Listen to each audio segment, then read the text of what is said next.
Siema, diolch yn fawr am ei gwylio am y fideo hwn.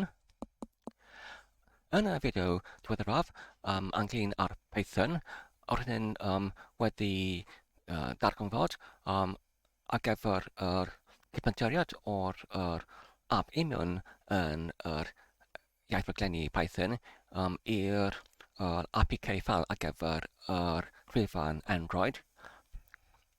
Mae angen i ni, os rydyn ni'n mynd i ddefnyddio o'r offeren neu llyfrgell Buildozer i wneud hyn, mae angen i ni i gwneud hyn i mewn yn yr cefngrefn weithrededd sydd yn Linux.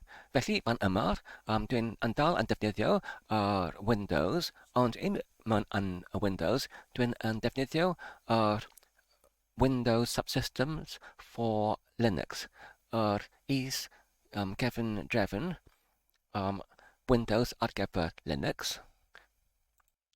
Felly, yn y fideo diweddaraf, rydyn yn gyntaf yn llawrithio Python i mewn-sefydlu y Python ar yr cyfrifiadur i mewn yn yr cefngrefn weithrededd Windows ac hefyd ar ôl hynny, roedd angen i mi i defnyddio mewn-sefydlwr PEP ar gyfer Python i mewn-sefydlu neu mewnforio y llyfrgell CVMD ar gyfer y datblygiad o'r rhyngwyneb ar gyfer yr apiau ac wedyn rydyn yn defnyddio yr un peth ar gyfer Buildozer ac hefyd ar gyfer Pi installer neu Pi mewn-sefydlwr ac rydyn ni'n llywyddiannus ynglyn â'r i gael yr Pi installer i cynhedlu neu i greu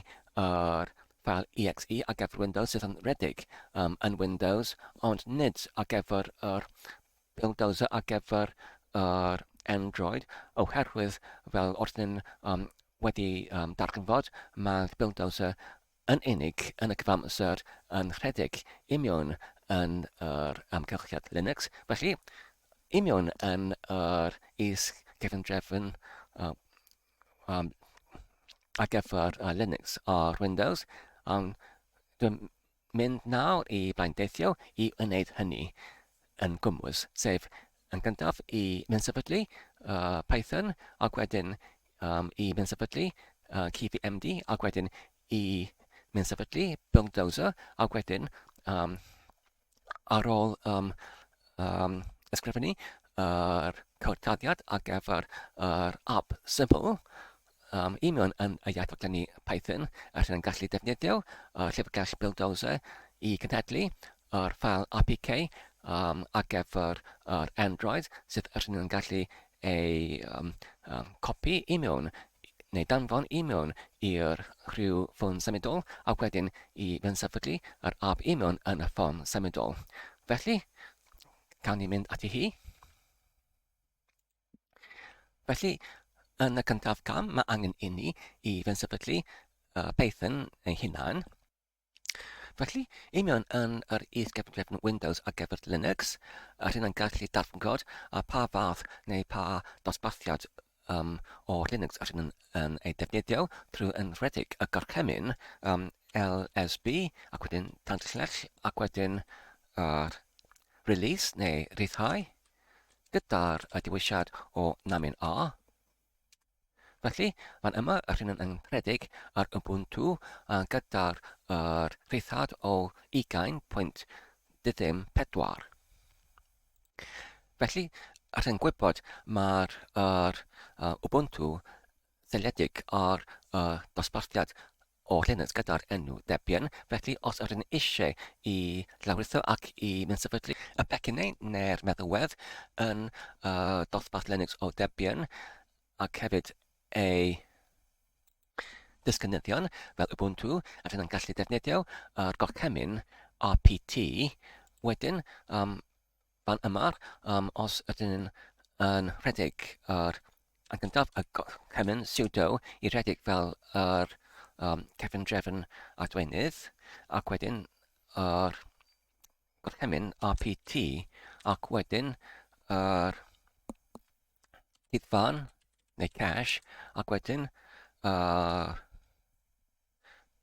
adfeiniadaeth neu polisi, ac wedyn yr enw'r o'r meddalwedd rydyn ni'n eisiau i sefydlu, sef Python yn yma. Felly, mae gyda ni yr achlyniad sydd yn diddym. Mae'r hyn yn arddegau nad ydy'r meddalwedd gyda'r Python wedi yn ar gael oddi wrth y cadw fedd. Felly, os ydych chi'n eisiau i sefydlu y meddalwedd Python, dwi'n yn amheu, mae angen i ni i defnyddio rhyw fath o'r enw arall. Felly, os ydych chi'n eisiau i holi y cadwfedd i darganfod a ydy yr Python ar gael, ydych chi'n gallu, enghraifft, ymholi yr cadwfedd trwy defnyddio y gorchymyn APT ac wedyn list, ac wedyn yr patrwm o'r enw ydych chi'n eisiau i archwilio amdano fe. Felly, ydych chi'n gallu defnyddio yr symbol Saesneg fel hyn, ac wedyn ydych chi'n gallu rhedeg neu parsio yr achlyniad i mewn yn y gorchymyn grep fel hyn, ac wedyn pwyso ar y botwm dodiad. Felly, nawr mae hwn yn arddangos ar gyfer Python a dyn nawr ar fersiwn 3. Felly, dwi'n yn amheu mae'r enw go iawn ar gyfer y pecyn a dyn eisiau i sefydlu yw Python 3. Felly, os yn gallu dachwelyd i'r APT cysylltnod cyfan ac wedyn yn troi y Python i Python 3 fel hyn, ac wedyn mae'n dweud fan yma mae'r Python 3 ar gael oddi wrth y cadwrfa. Felly, i sefydlu, mae angen i ni i rhedeg yr gorchymyn APT ac wedyn install neu sefydlu fel hwn, ac wedyn i pwyso ar y botwm dodiad. A dyna ni. Mae'r hwn yn arddegau mae'r Python wedi ei sefydlu ar yr cyfrifiadur i mewn yn yr is-cyfrifiadur Windows ar gyfer Linux. Felly, os ydych chi'n eisiau i redeg fe, ydych chi'n gallu benbynnu y gorchymyn Python ac wedyn. Felly, mae gyda ni y neges yn dweud nid cyfrifiadur Python. Felly, os ydych chi'n benbynnu Python 3 fel hyn, a dyna ni, mae nawr ydyn nhw'n wedi dod i mewn i'r ymgylchiad neu'r cygyn ar gyfer yr Python 3. Felly, os ydyn nhw'n benbynnu gorchymyn fel i argraffu neu print, ac wedyn hello byd, fel hwn, a dyna ni, mae'n gweithio.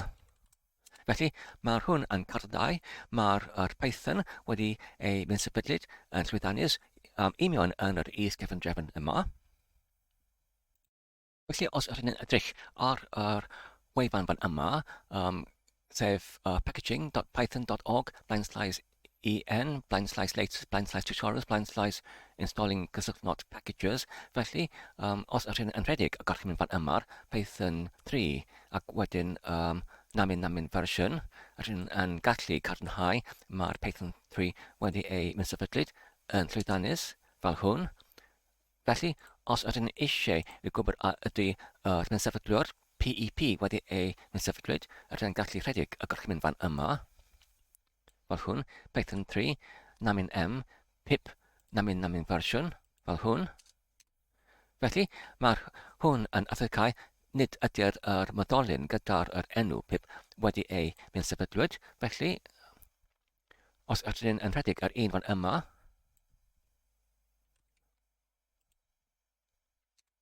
ac unwaith eto, mae'r hwn yn cadarnhau yr un peth. Felly, y cam nesaf yw, os nad ydyn yn gallu rhedeg y gorchymyn Python namin pip, wedyn mae'n angen i ni i yn sicr yn diogel yn llawrithio yr get cysylltnod pip.py. Felly, ar gyfer hyn, mae angen i ni i llawrithio cod dadiad fan yma.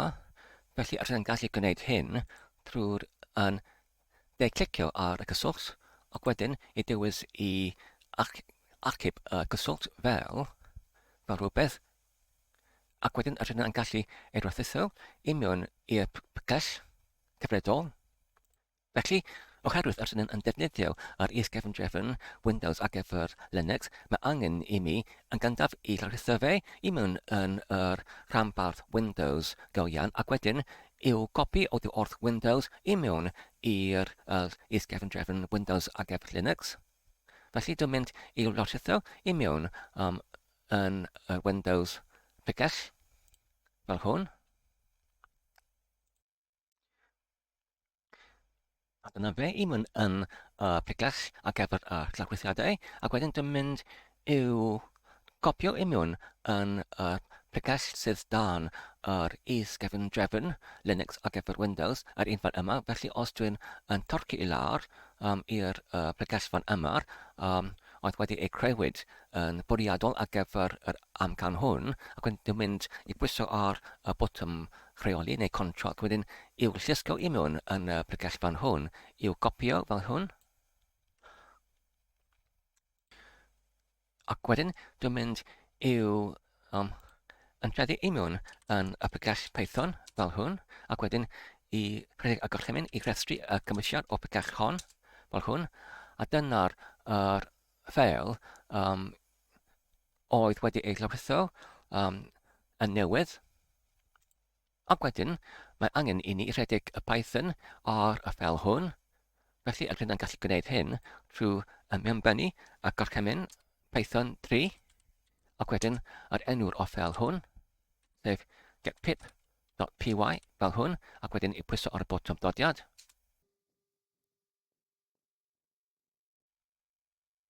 Nawr, mae'n dweud maen nhw wedi mynd sefydlu yr pip yn llwyddiannus. Wedyn, rydyn ni'n gallu mynd sefydlu yr daclennau neu offrennau ychwanegol trwy rhedeg y gorchymyn hwn, fel hyn. Ac wedyn i bwyso ar y botwm dodiad.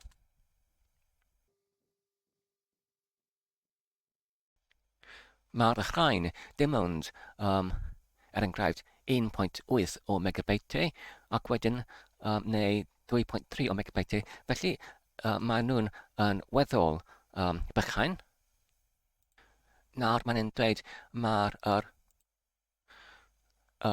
datrysiwr o'r dibeniadau ar gyfer yr mynsefydliwr nid yn cymryd i mewn i cyfrif yr holl becynau i gyd sydd wedi oedd wedi ei mynsefydlwyd. Felly, mae'r dim ond yn rhybydd.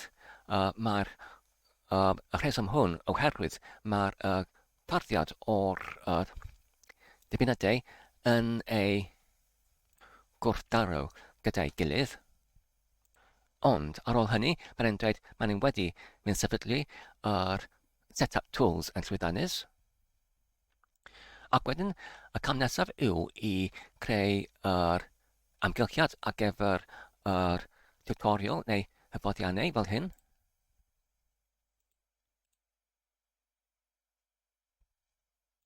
Felly, nawr maen nhw'n dweud mae'n angen i ni i mynd sefydlu oddi wrth yr RPT. Felly, rydyn ni'n gallu gwneud hyn trwy enghraifft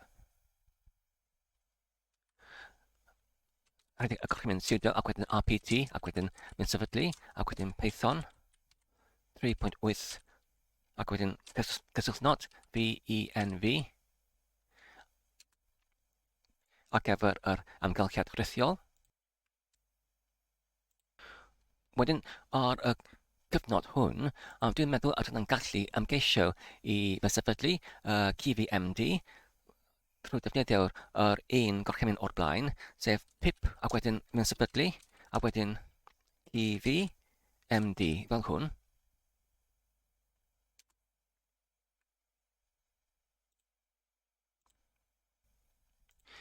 Felly, ar gyfer hyn, dwi'n meddwl mae angen i ni, os yna eisiau i rhedeg pip, mae angen i ni i rhedeg y gorchymyn Python 3 namin M ar gyfer yr meddolyn, ac wedyn enw pip yn ytrach na rhedeg o cychwyn PEP.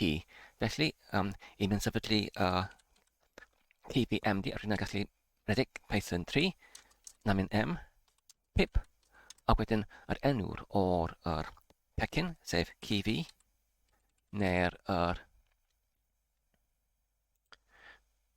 dewisiad i mynd sefydlu, a wedyn CV, MD fel hwn.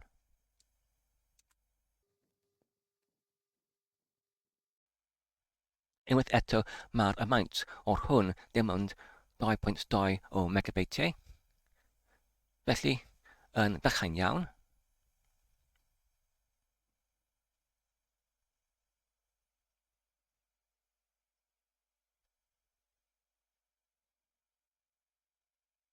Ond mae'r hwn yn 21.7 o megabyteau. Felly, yn fwy o nid yn ormod o fawr.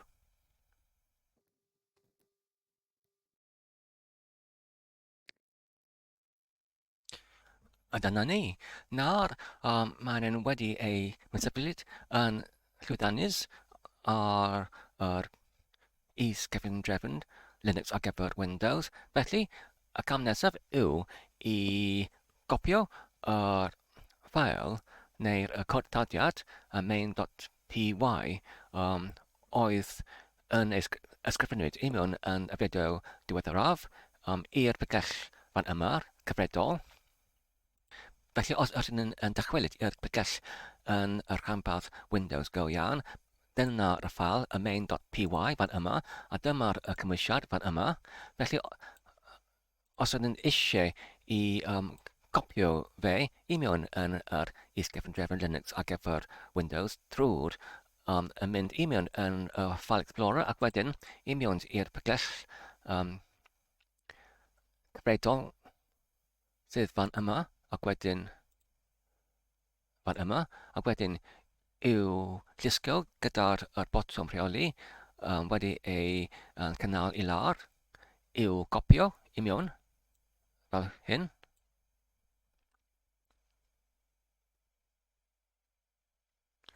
Ac wedyn, dyna ni. Ac wedyn, os ydyn nhw'n dychwelyd i'r terfynell, ac wedyn, os ydyn nhw'n rhedeg o gorchymyn, Python 3, ac wedyn main.py.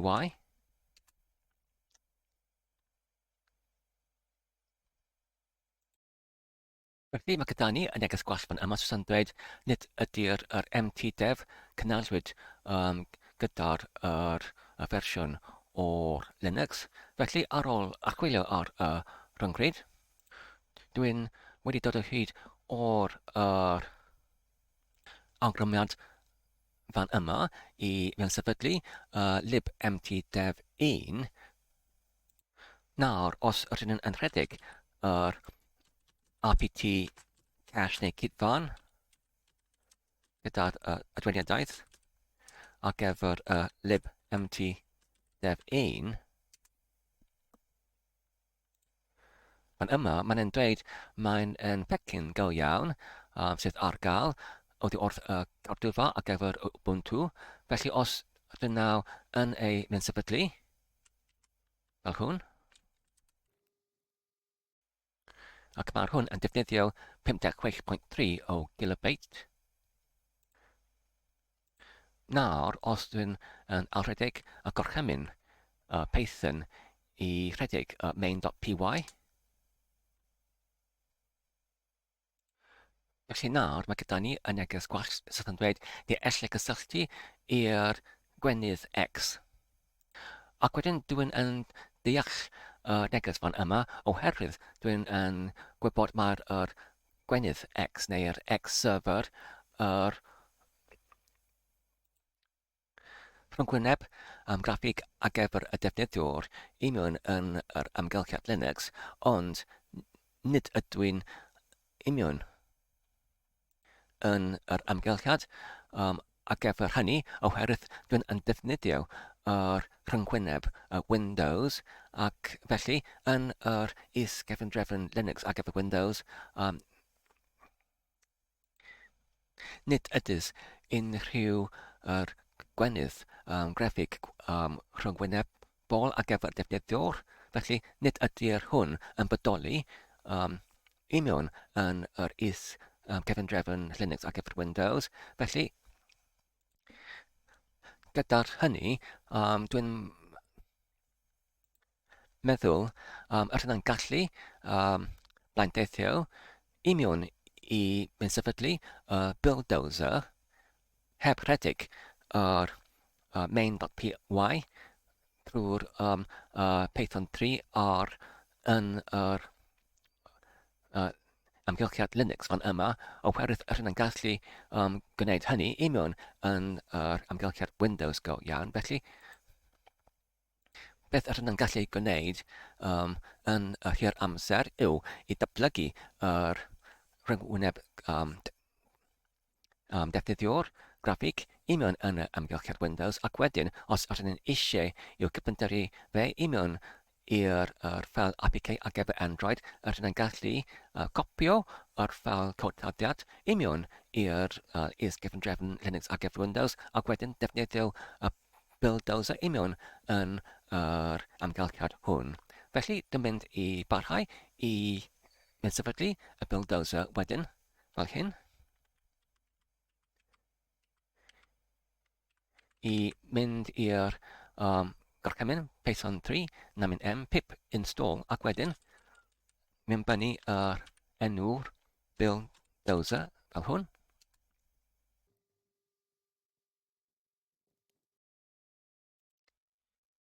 Na fe, maen nhw'n wedi mynd sefydlu yn llwythannus. Wedyn, yr yna'n gallu rhedeg y gorchymyn i adeiladu neu gyfyntyrru yr ffeil oddi wrth y main.py i mewn i'r ffeil APK ar gyfer Android. Tron cyntaf, mae angen i ni i redeg y gorchymyn Buildozer init fel hwn. Felly, ni confidio'r gorchymyn wedyn ar gyfer hyn, mae angen i ni i redeg y Python 3 ac wedyn namin m ac wedyn Buildozer ac wedyn init fel hwn. Dyna fe. Nawr maen nhw wedi creu yr ffeil buildozer.spec. Felly os ydyn yn agor yr ffeil, dyna fe, fel hwn. Nawr ydyn yn gallu rhedeg yr ail gorchymyn, sef i greu yr ffeil APK drwy rhedeg y gorchymyn Python 3, namin m, Buildozer, ac wedyn namin v, ac wedyn Android, ac wedyn debug, ac wedyn deploy, ac wedyn run, fel hwn. Felly nawr maen nhw'n dweud mae angen i rhedeg yr gorchymyn fan yma, achos mae angen i ni i mynd sefydlu llyfrgell gyda'r enw zlib. Felly ydyn gallu gwneud hyn nawr, sef sudo, ac wedyn rpt, ac wedyn namin get, ac wedyn install, ac wedyn zlib, a wedyn 1, ac wedyn egg, ac wedyn gysylltnod def fel hwn. Ac mae'r hwn yn angen 31.3 o megabyteau.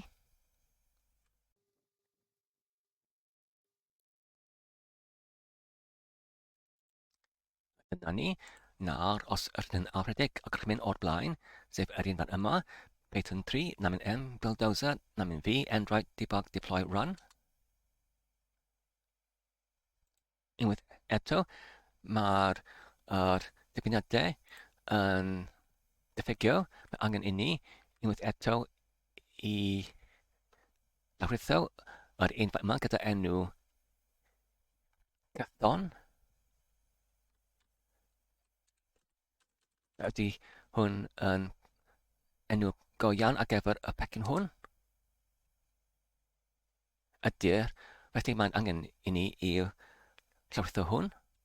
Mae'r hwn yn angen 162 o fegabyteau.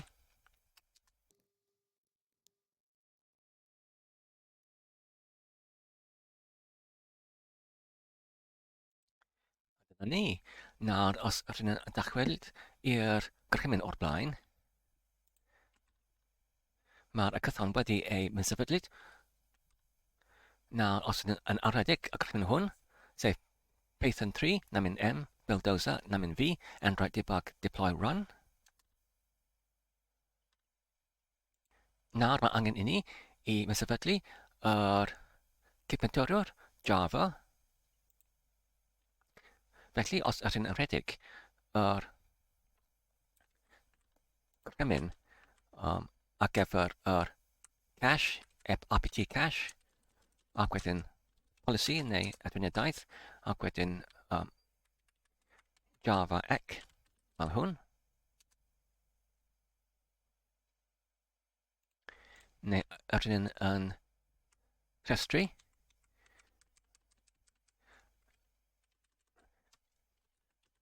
yr pecynau gyda'r gar neu patrwm Java ec fan yma.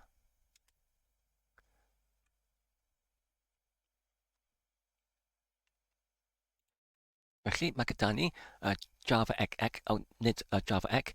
Felly ar ôl achwiliad ar y gwefan, os ydyn yn edrych ar yr Open JDK gysyllt not ac wedyn with JDK fel hwn. Felly os ydyn ni'n edrych ar y wefan ar gyfer Buildozer, mae angen i ni i rhedeg y gorchymyn hwn fan yma. Felly dwi'n mynd i wneud hyn trwy copio hwn fel hyn.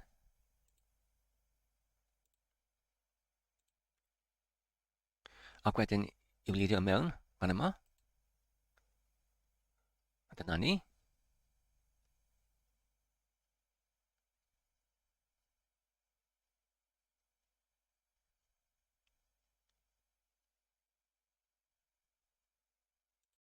Felly, ynglyn ar yr gorchymyn hwn, mae hwn yn cynnwys llawer o'r fecnau gwahanol. Felly, dwi'n meddwl y fyddai hyn yn cymryd ambell mwy o'r amserau, efallai llawer o munudau i'w rhedeg. Felly, dwi'n mynd i'w gadael fe i rhedeg, ac wedyn i dachwelyd ar ôl hynny.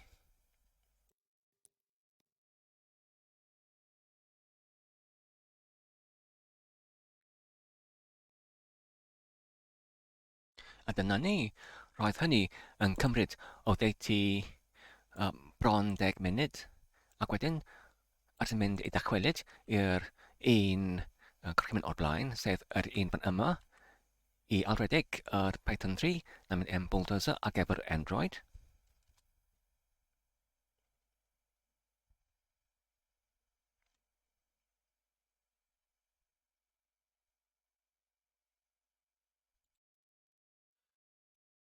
Felly, ar ôl y ddeutu 5 munud, mae gyda ni fan yma'r neges gwach, sydd yn dweud roedd yr gorchymyn wedi methu.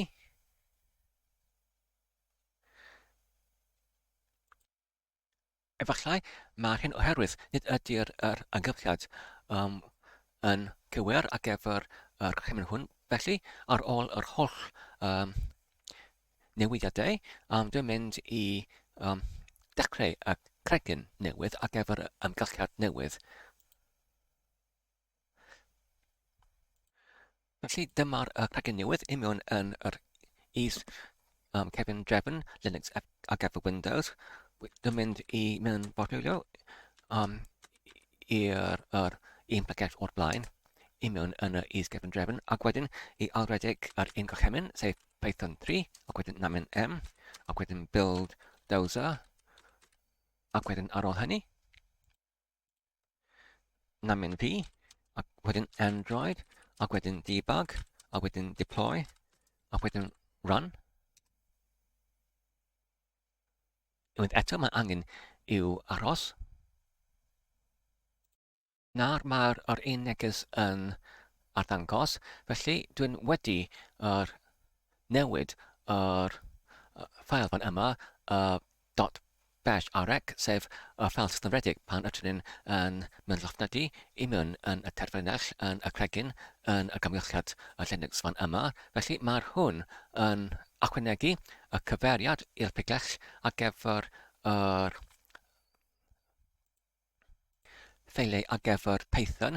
Felly nawr, os ydyn yn alfredig yr un gorchymyn, sef Python 3 ac wedyn namin Buildozer ar gyfer Android. Unwaith eto, beth yn digwydd? Neu i dachwelyd i'r pigell o'r blaen, sef Python fan yma, ac wedyn unwaith eto. Felly mae gyda ni yr un neges gwell fel o'r blaen. Felly dwi'n mynd i alfredig yr un gorchymyn, ond y trachnag i redig yr fe gyda'r dywisiad i dadbygio neu i debug, am dwi'n mynd i'w redig gyda'r gorchymyn i lanhau, fel hwn.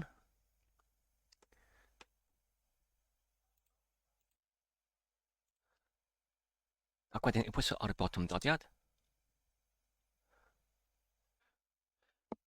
Felly ar ôl ambell mwy o'r achwiliad, dwi'n meddwl dwi'n wedi canfod neu darfod yr achosiad neu'r beth oedd yn achosi yr gwall fan yna pan oedd yn ymgeisio i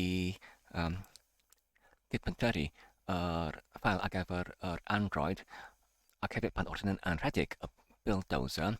Dwi'n meddwl oherwydd roedd yr is-cefndrefn Linux ar gyfer Windows un sydd yn hen ar y cyfrifiadur hwn pan oedd yn gwneud enghraifft gorchymyn pa un o pip neu pa un o'r Python darganfuais i roedd yr y hen fersiwn oddi wrth y Python 2.7.18 ac wedyn roedd hynny gyda'r enw Python heb y rhif ar ôl ei enw ac yr un roedd yn ei sefydlu y dyddiau diweddaraf oedd y Python 3 ac mae'r hwn y fersiwn 3.8.10 felly roedd yn eisoes yr hen fersiwn o Python yn bodoli ar yr rhanbarth hwn o'r cyfrifiadur ac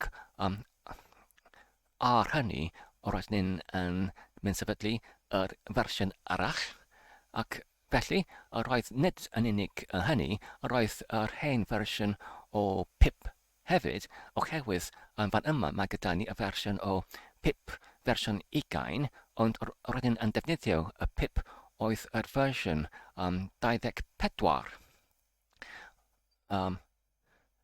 hefyd. Felly oherwydd yr amrywaith o'r fersiynau ar gyfer yr un gorchmynion hyn, yr un meddalwedd, dwi'n meddwl roedd hyn oedd yn achosi yr gwall pan oedd yn geisio i rhedeg y Buildozer. Felly beth digwyddodd ar ôl hynny oedd penderfynais i mynd sefydlu yr meddalwedd i gyd, sef yn gyntaf y Buildozer ac wedyn CVMD ac wedyn pip y dwy fersiwn ohonynt ac hefyd yr Python y dwy fersiwn ohonynt hefyd.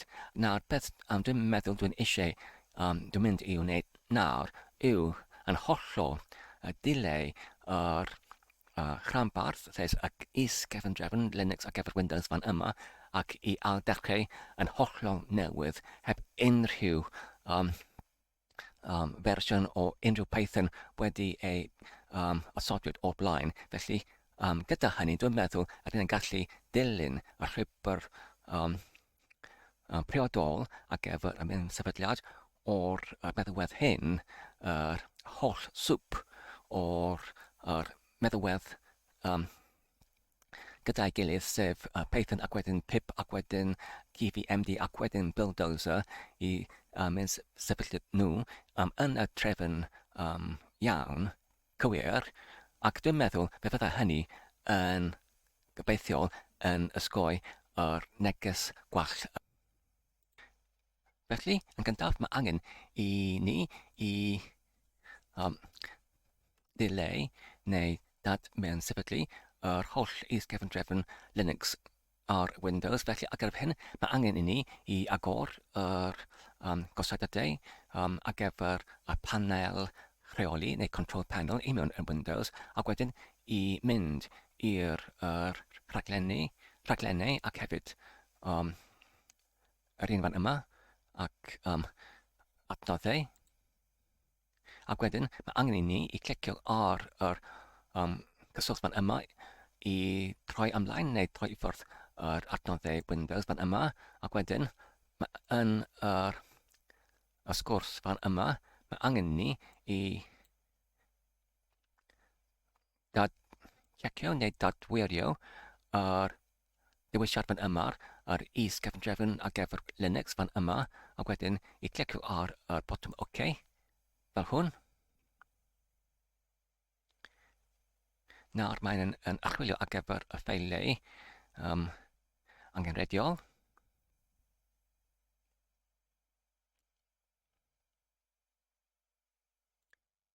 Nawr mae'n cymwysio yr newidiau.